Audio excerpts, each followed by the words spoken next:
Fakat asıl mesele o büyük değerleri yerli yerine koymak.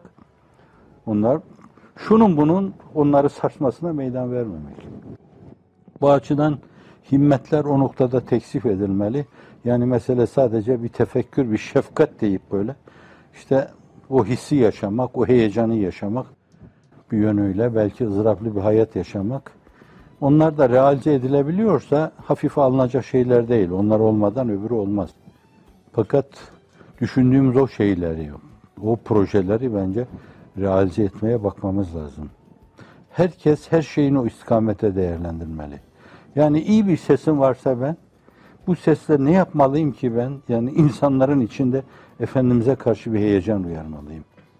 Kur'an'a karşı bir heyecan uyarmalıyım. Allahu Ekber dediğim zaman herkesin içinde böyle bir duygu uyanmalı. Allah'ım sen büyükmüşsün. Herkesin içinde bu duyguyu uyarmalıyım.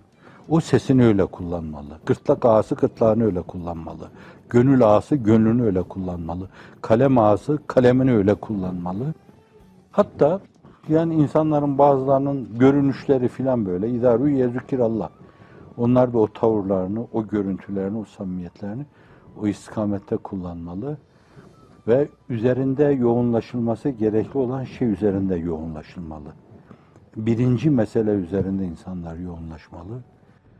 Öyle olmayınca da zaten problemler çözülemez. İfade etmek istediğimiz şeyler ifade edilemez. Belki eksiğimiz orada.